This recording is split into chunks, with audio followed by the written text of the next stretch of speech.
you've mentioned partners. So I've always spoken about the team.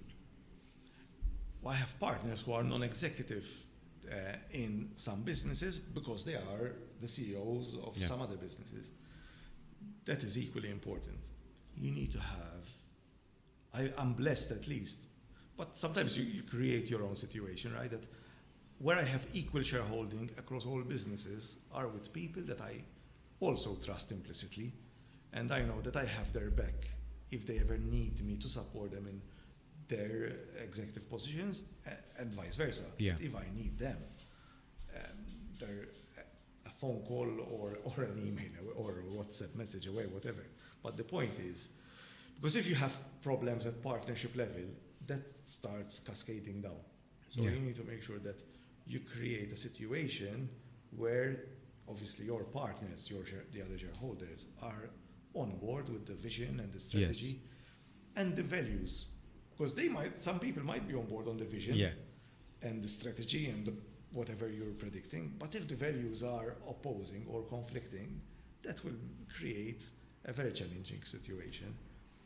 And in my case, I've always had partners, technically, since I became an entrepreneur. Okay, they were in those businesses back then, most of the time non-executive. But I knew that if I ever felt alone, because you get these moments that I can call on having a conversation with these people where I can, I don't know, get some support on the load. And the support sometimes having these difficult conversations and having someone that is listening to you. Yeah. At the same time, I'm also equally blessed by having a great life partner. My wife is very supportive. I think I wouldn't be able to do what I do today because she's open on, how can I say, letting me take certain risks. Because as an entrepreneur, you have to. You are taking financial risks that could actually put your family also in jeopardy. Yes. And although I would never try to do that, but maybe one day I might take the wrong decision that would implicate something like this. So my wife is very supportive. She's the kind of person I can speak to. And you need those people around you because, and also she has other important roles in our household, in our family, that otherwise it wouldn't. So we're a team. So we need to have all these different variables and trying. Sometimes they're never equal. Sometimes kind of it's like a dashboard and you're trying to regulate to keep a balance. Because I think the word work-life balance is overrated. I love what I do at work.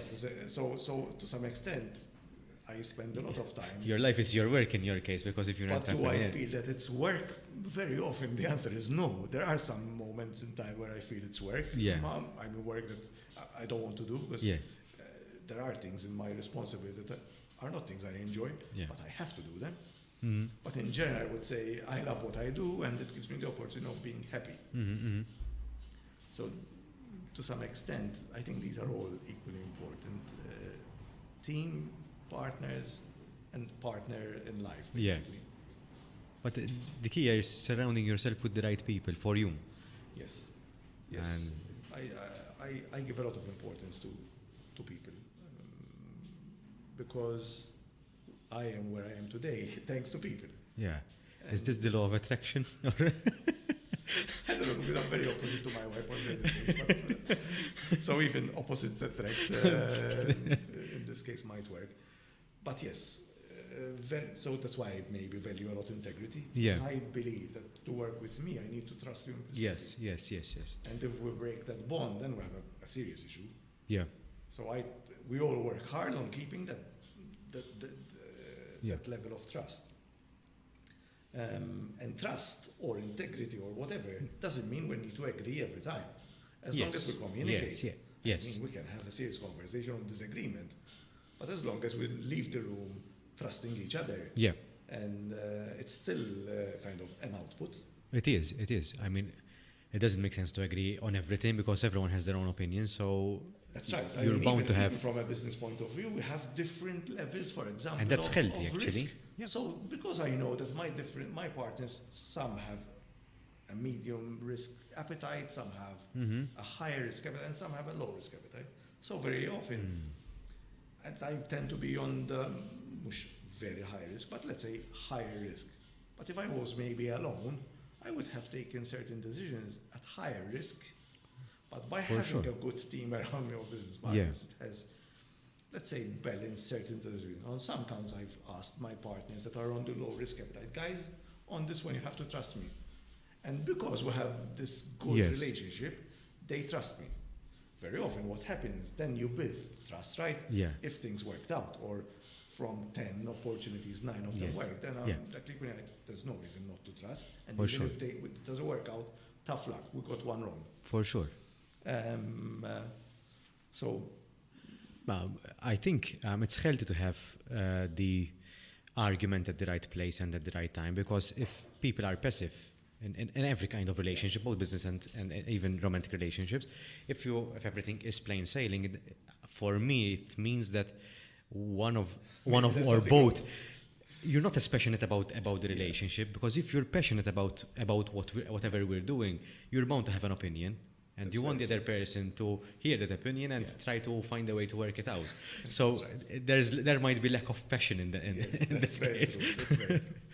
And you can tell from conversations that sometimes we're Maltese, so they can also be, the pitch can be high. That doesn't mean we're fighting. Yes.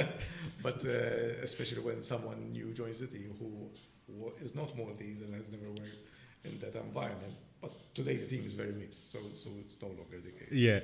But it's very true what you just said. I mean, passion is a spice of life as well.